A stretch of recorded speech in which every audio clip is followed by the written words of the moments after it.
மறைந்த முதலமைச்சர் ஜெயலலிதா உருவப்படத்திற்கு தமிழகமெங்கும் பல்வேறு இடங்களில் அஞ்சலி செலுத்தப்பட்டது. ஈரோடு மாவட்டம் சித்தோட்டில் பணிபுரியும் ஆவின் ஊழியர்கள் மறைந்த முதலமைச்சர் ஜெயலலிதாவின் உருவப்படத்திற்கு மலர் அஞ்சலி செலுத்தினார்கள். இதனைத் தொடர்ந்து நடைபெற்ற மௌன ஊர்வலத்தில் 500க்கும் மேற்பட்டோர் கலந்து கொண்டனர்.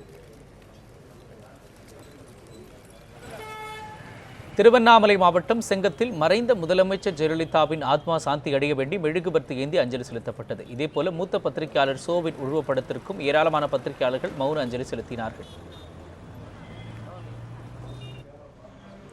தஞ்சையில் மாவட்ட ஆட்சியர் அண்ணாதுரை தலைமையில் மறைந்த முதலமைச்சர் ஜெயலலிதா உருவப்படத்திற்கு அஞ்சலி செலுத்தப்பட்டது. இதனையடுத்து 2 நிமிடம் மௌன அஞ்சலியும் செலுத்தப்பட்டது.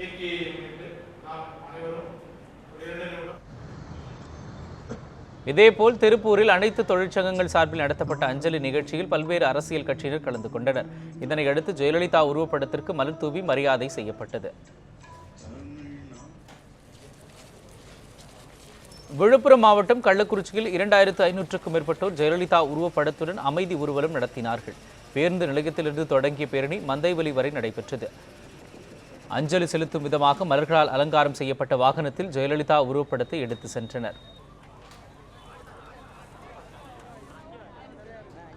புதுக்கோட்டை மாவட்டம் காரையூரில் அதிமுக சார்பில் மறைந்த முதலமைச்சர் ஜெயலலிதாவிற்கு அஞ்சலி செலுத்தப்பட்டது. அப்போது 150க்கும் மேற்பட்டோர் மொட்டை அடித்துக் கொண்டனர்.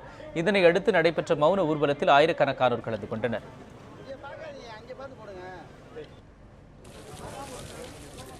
ராமநாதபுரம் மாவட்டம் கமுதியில் பல்வேறு அரசியல் கட்சிகள் சார்பில் மறைந்த தமிழக முதலமைச்சர் ஜெயலலிதாவிற்கு அஞ்சலி செலுத்தப்பட்டது.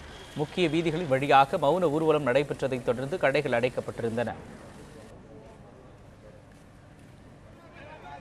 கடலூர் மாவட்டத்தில் நடைபெற்ற அஞ்சலி நிகழ்ச்சியில் ஆயிரக்கணக்கான பொதுமக்கள், வர்த்தகர்கள் கலந்து கொண்டனர். இதனையடுத்து திருப்பாதிரி புலியூரில் இருந்து தலைமை தபால் நிலையம் வரை அமைதி பேரணி நடைபெற்றது.